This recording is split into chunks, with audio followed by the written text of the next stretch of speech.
The Hearthside Haven was more than just a bookshop. It was a sanctuary. Nestled in the heart of Applewood, a village untouched by time, it beckoned with the promise of warmth and wonder. The shop's wooden shelves, stacked high with books, whispered tales of faraway lands and forgotten dreams. The air was thick with the scent of aged paper and the promise of untold adventures. It was a place where time seemed to stand still. For Margaret, the shop was her everything. Tom had been gone for a year now. It felt like just yesterday that he was here, his laughter filling the air, his presence a comforting constant in Margaret's life. The days had turned into weeks, and the weeks into months, but the pain of his absence remained as fresh as ever. The pain of his absence was a dull ache in Margaret's heart, a constant shadow in her days.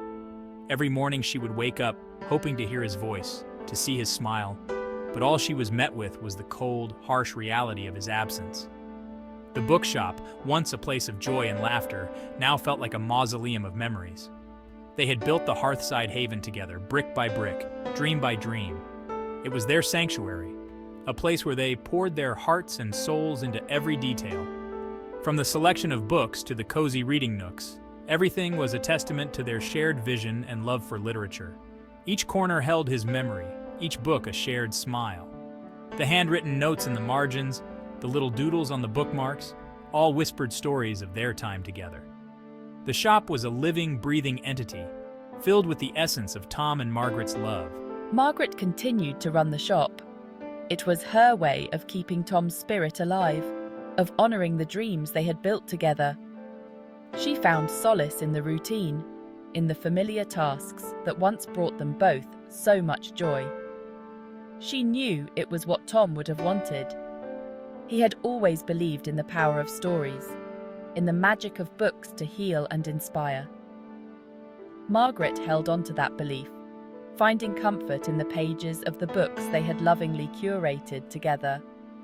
Yet, a part of her felt lost, adrift in a sea of memories. The shop, once bustling with life and laughter, now felt like a hollow shell. The silence was deafening, a constant reminder of the void Tom had left behind. The shop felt too quiet now, the silence echoing Tom's absence. Every creak of the floorboards, every rustle of the pages, seemed to amplify the emptiness. But amidst the silence, Margaret found a strange sense of peace, knowing that Tom's spirit lingered in every corner of the Hearthside Haven. One crisp autumn afternoon, a stranger walked into the Hearthside Haven. David, new to Applewood, was drawn to the shop's charm. He was a man of quiet strength and kind eyes, carrying with him an air of gentle melancholy. David browsed the shelves, his fingers trailing the spines of the books. He seemed to breathe in the atmosphere, his gaze lingering on a worn copy of Jane Eyre. Margaret observed him from behind the counter, a flicker of curiosity stirring within her. Looking for anything specific? Margaret's voice, soft and warm, startled David. He turned, a hesitant smile gracing his lips. They talked about books, their shared love for literature, a bridge between two solitary souls. David confessed that Jane Eyre was a favorite, a book that had brought him solace during a difficult time. Margaret's heart ached with understanding. She too found solace in the pages of books, especially after Tom's passing. David became a regular visitor to the Hearthside Haven. It was a quaint little bookshop nestled in the heart of the city, a place where time seemed to slow down. The wooden shelves were lined with books of all genres, and the scent of old pages mixed with the aroma of freshly brewed coffee from the cafe corner. He would spend hours browsing the shelves, often emerging with a stack of books taller than himself. Each visit was an adventure, a journey through the worlds contained within the pages. The shop owner, Margaret, noticed his enthusiasm and the way his eyes lit up with each new discovery. I found myself looking forward to his visits. There was something about David's presence that brought a sense of excitement and anticipation to my day.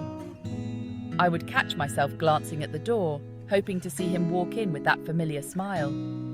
We would talk for hours, our conversations flowing easily from literature to life, loss, and the search for meaning. It was as if we had known each other for years, even though we had just met. Our discussions were deep and meaningful, touching on subjects that were close to our hearts. David was a good listener. He had a way of making you feel heard, truly heard. His eyes would lock onto yours, and you could tell he was absorbing every word, every nuance of the conversation. He offered a comforting presence, never pushing but always there to listen. His calm demeanor and gentle nature made it easy to open up to him. He had a knack for knowing when to speak and when to simply be there, offering silent support. In his company, Margaret found a glimmer of warmth, a respite from her loneliness. The bookshop had always been her sanctuary, but with David, it became a place of connection and friendship. She realized that sometimes the most unexpected friendships could bring the most profound joy and comfort. One rainy afternoon, David brought Margaret a gift, a first edition of Charles Dickens's Great Expectations, her favorite author. It was the same edition that her father used to read to her when she was a child. I found it in a second-hand shop in the city. I thought you might like it. Margaret's eyes misted over. This book, a cherished memory from her past, was now a symbol of her budding friendship with David. As the weeks turned into months, laughter began to echo once more within the walls of the Hearthside Haven. David had a knack for finding humor in the everyday, his quiet wit bringing a smile to Margaret's face. We would often read aloud to each other, our voices weaving a tapestry of shared stories and emotions. The bookshop, once filled with Tom's absence, now hummed with the quiet joy of their companionship. You know, this place is magical. It would be a shame to let it go. Margaret's heart clenched. The future of the Hearthside Haven had been weighing heavily on her mind. She had been contemplating selling the shop, unable to bear the thought of running it alone. Maybe we could run it together. We could host reading nights, book clubs, maybe even a small cafe. Margaret stared at David, her heart filled with a mix of emotions. She had known him for years, but never had she seen him in this light. The bookshop, once a place of solace and joy, had turned into a reminder of her loss. Yet, here was David, standing before her, offering something she thought she had lost forever.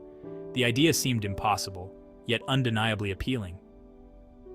Could she really find happiness again in this place?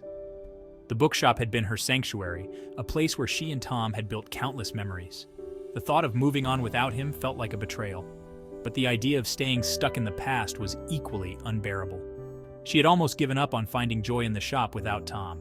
Every corner, every shelf, every book held a memory of him. The laughter they shared, the quiet moments of reading together, the plans they made for the future, all seemed to haunt her now.